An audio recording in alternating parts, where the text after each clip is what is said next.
Welcome. So, the media content that I wanted to analyze was gender differences when it comes to sexual content mentions in songs. So, the reason I was interested in this is because it's just really fascinating to me to see the focus that men and women place on sexual content. So I wanted to see if there was a big difference. My hypothesis going in is that men was that men would be much more interested in it and would be singing much more about it. The results really surprised me, so stick around for that. So the methodology I used was to pick the top 5 artists from the Billboard 100 list for 2017 to see who were the top artists from 2017.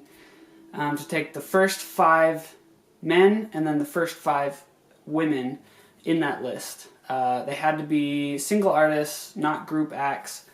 And I ended up with Ed Sheeran, Bruno Mars, Drake, Kendrick Lamar, and Justin Bieber for my 5 men. And I ended up with Ariana Grande, Rihanna, Halsey, Taylor Swift, and Lady Gaga for my 5 females. So I decided to study 15 songs from each artist for a total of 150 songs. The way I chose those songs was to take their most popular songs.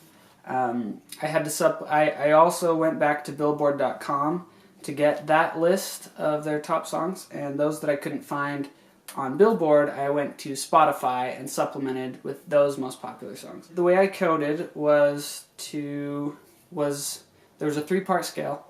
If they mentioned sexual content euphemistically, in veiled language, or in a way that was just not in your face, it was artistic or poetic or even just vague, then I labeled it as euphemistic. If it was just outright spoken, like, hey, we should get down, those kind of things, just in your face, straight, there's no mistaking what they're talking about, then I labeled it as overt. Now, if it was let's F, like, let's have sex, if it was spoken in that way, that I labeled as graphic.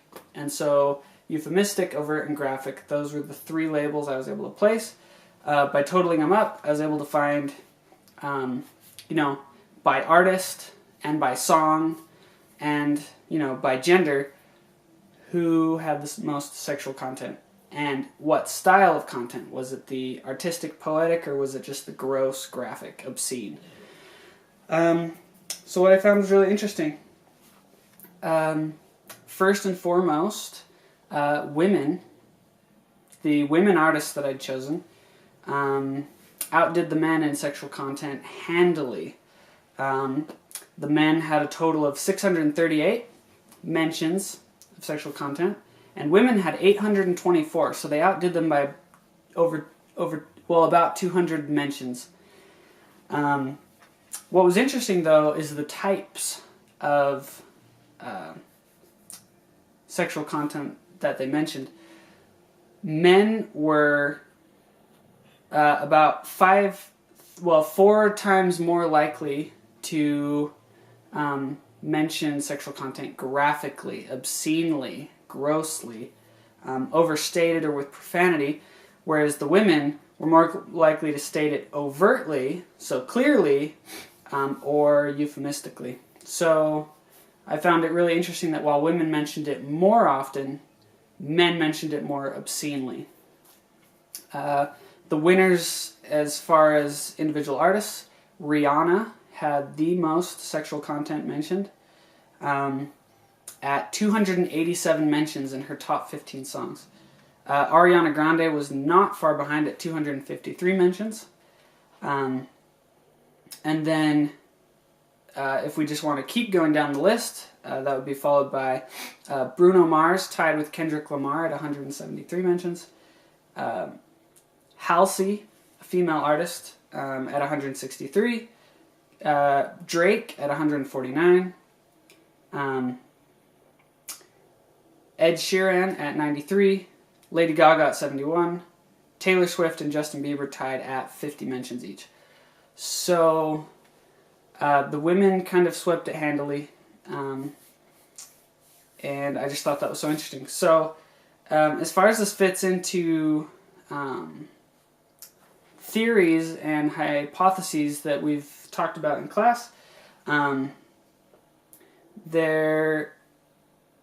we see that this is kind of interesting. These artists, a lot of them are held up by feminists or LGBT activists, and it's interesting that they hold them up even though their messages are really degrading, and they should be partnering with religious people that already cry out against this type of music and partner with them, as we've talked about, because most of this, I would say, it felt like a third to a half of all of the mentions, including those in the overt category, would be classified as pornographic media, because it's all about power struggles and submission. Even the women spoke about this submission and enjoying it. Thought that was really interesting. Whether they really do enjoy it, or if they just want to play into that fantasy for men. So the rest of the media would be erotic media, is how that would be classified. Society is being impacted by this kind of media. I mean, this is the top. This is the most listened to music in the nation, and I found very few songs without some mention of sexual content. It seemed really rare to find any song by any of these artists that was not laden with sexual content. So it seems like we're preoccupied with it. Possibly these artists in their own lives consume this type of media, and as we've discussed in class, they might have a sexual preoccupancy, and they just can't help but singing about it. We also discussed how this kind of media is going to affect others. So those that listen to this kind of music are primed or triggered, if we're talking about the sexual media, to kind of act on those urges in ways that they shouldn't. It's messing with their lives. But also we see that catharsis, any excuses as to catharsis or the safety valve can be dismissed, because those have been kind of disproven. We know that those don't work. So although people will say, oh, well, I listen to this music, to chill and to get away from this stuff, really it just puts them in an aroused state, makes them more likely to go out and do things that they shouldn't, think about things that they shouldn't. And so I think that feminists and people of faith everywhere should avoid this type of music and make their voice heard, and this type of media would disappear, and we wouldn't see so much of the effects that come from it. So again, my project was on differences in gender as far as sexual content in song lyrics and in music, and what I found was really surprising. Women seem to be really aggressive in this category. For some reason, that warrants further study. Again, this is just a sample, and can't generalize this to the whole population because it's not a random sample. It was very selective. But I feel like it does shed some light on the artists that are out there. So thanks for your time, and that is my media effects analysis.